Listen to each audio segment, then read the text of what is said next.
It stretches the boundaries of believability when you consider that Tyrese Haliburton has literally saved the Pacers from the brink of losing the game no less than 4 times this postseason. And yet, it seemed completely inevitable the second he began galloping up the floor from half court.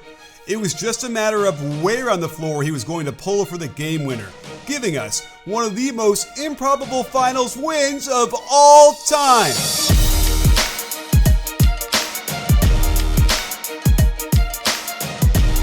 Before we get into the comeback that saw the Thunder relinquish a 15-point fourth-quarter lead, let's take a quick look at why the Pacers looked dead on arrival for most of this game. Never before in a playoff game had a team turned it over 19 times in a half, but we have to be careful about what this stat actually means.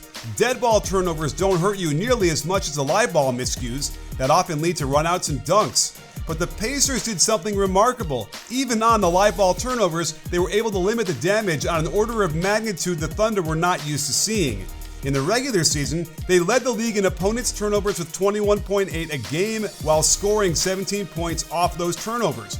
But in the first half of Game 1, they could only muster 9 points, and hardly any were off steals. First, you can get a sense of how good the OKC defense was as Dort refuses to be screened and Wallace steps up to mark the short roll.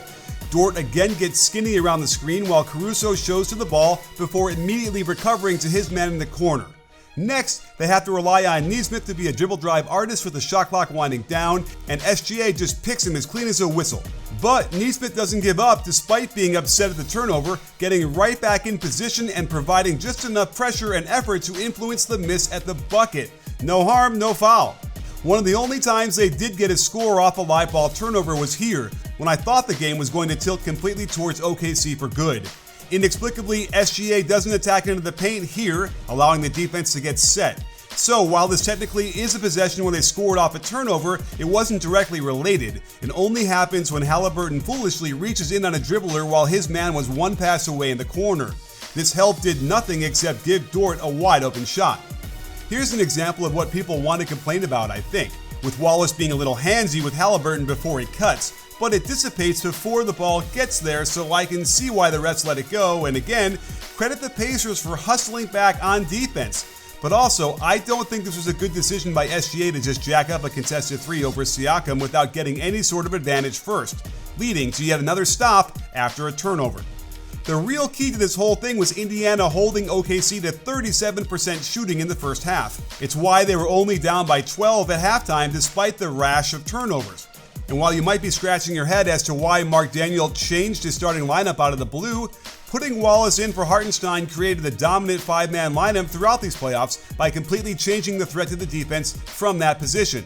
Interestingly, we see Wallace in the dunker spot where Hartenstein would normally be, despite Wallace being a threat as a shooter. This allowed Indiana to zone up the empty side pick and roll, so Nesmith can be waiting for SGA at the nail and Nembhard can veer switch back to Williams. This was the pass he had for an open 3 that he turned down, and Nesmith had a ton of experience playing against Brunson, so he knows how to show his chest to the offensive player, absorb contact legally, and then completes the play with a nice rejection of the weak shot. Having Hartenstein out meant that Siakam matched up with Lou Dort instead of Chet. The Pacers pressed the whole game trying to limit SGA's controlling of possessions, and I'm sure they were happy to make Chet into a dribble drive artist until Dort is trying to attack Siakam, and you can see how that went. Fantastic moving of the feet to stay square by Nesmith, awesome dig down by Nembhard from behind, and now he's spinning and fading and missing the exact shot the Pacers want him to take, especially when a quick kick out to SGA would have gotten him a much more efficient attempt. It felt like the Thunder were going to win this because they get the lead to 15 without SGA even being on the floor. Jalen Williams utilizes a skid dribble around the ball screen to size up the big man retreating before cutting Mathurin off and putting him in jail. Then Hartenstein rolls to set the Gortat screen, preventing any help on the layup. When I was getting set for Game 1 last night, I felt like there could be a use for all this information I have on these games. And that's when I discovered Kalshi, the first and only legal prediction market in the United States. You can bet or trade on anything, from the Grammys to the Oscars, and you can now do this with sports in all 50 states. Last night I must have known something since I picked Indiana to steal Game 1, and with just $5 down, I turned that into $21. So, click my special link in the description below and get in on the action for the rest of the finals.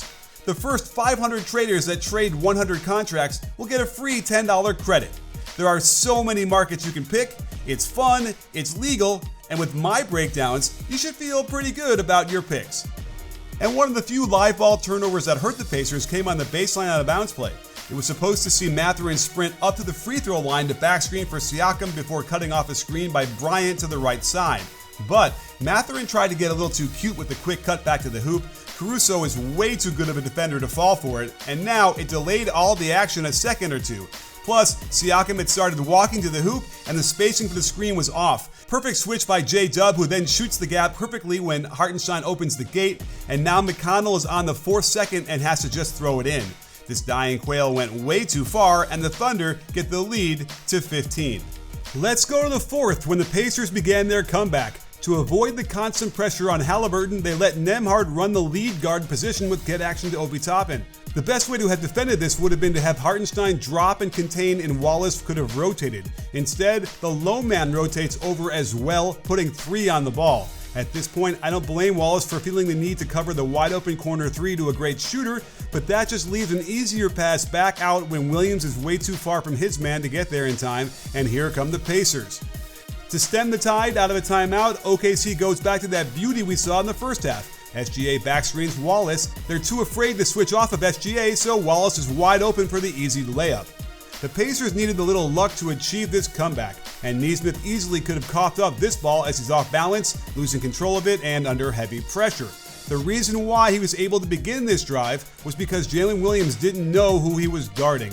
By the time he figured it out, he was closing at a bad angle, and this drive, while not smooth, drew 3 defenders around him to the paint, leaving Toppin wide open for the 3. And in case you thought I was joking about luck needed to come back like this, check how Turner appears to be setting a second screen for Haliburton coming back in bounds, but then Hallie quickly changes it to a screen for Turner. Good recovery by Chet to run him off that spot, but he goes into his shot fake sidestep dance and banks this in?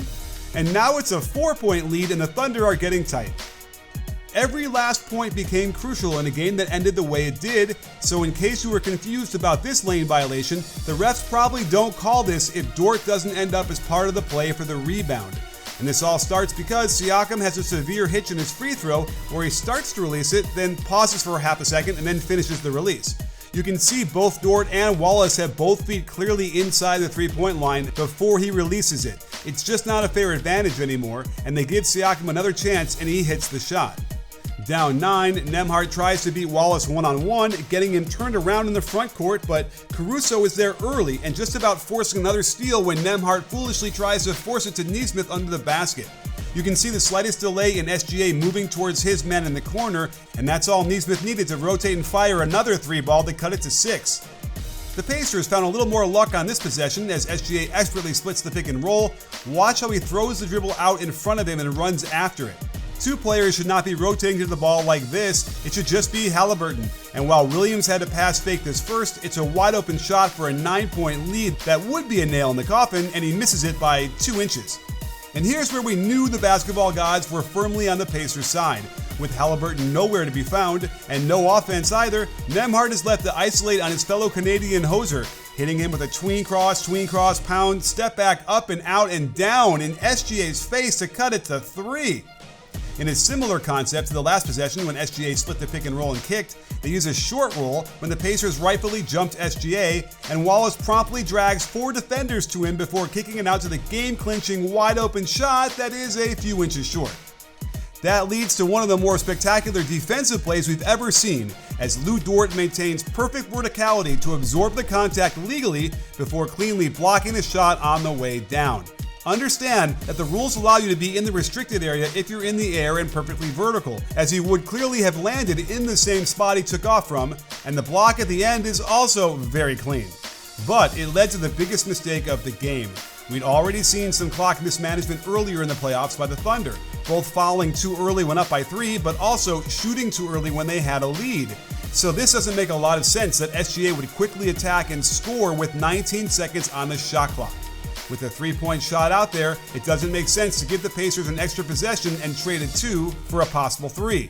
They settle back down and run the clock a little, and while they don't get Haliburton on the ball like they'd hoped, SGA does have an advantage on Nembhard, but the hezzy and then split-foot jump for a lefty layup is not the solution against long-arm Siakam. He had 3 defenders surrounding him and a dump-off pass to Caruso or a kick-out to J-Dub or Wallace at his disposal. Check how Siakam jumps backwards to contest and avoid any contact and just swats it away.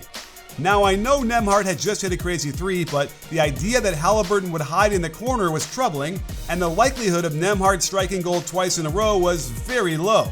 But look at the lineup Daniel has out there. Jalen Williams is their center against a lineup that has Obi and Siakam. So while the defense on this shot was great, the box out from SGA was terrible, and he's got no chance at blocking the putback. As a coach, I'm always advocating for 5-man motion offense to create the best shot possible, and I get it. SGA is a fantastic player that can score on an entire team by himself, but with the whole defense pinching in, there's nowhere for him to go. J-Dub doesn't take advantage of Haliburton's full rotation to get a Caruso corner 3, and I don't know why Dort cuts here, bringing his man right into the path of J-Dub's drive and making it harder than it was going to be. They get another chance at it, and this was the game right here. But Carlisle has to think there's a built-in advantage by seeing their Canadian and raising them by his. These guys have been going at each other for years in practice now, and Nembhard beautifully shows his chest to SGA, absorbs the contact. He does swipe at the ball, but we know the refs are very reluctant to blow their whistles in the situation, and SGA gets the kind of shot he hits in his sleep. But it's long, great rebound by Nesmith, and now we get the incredible finish.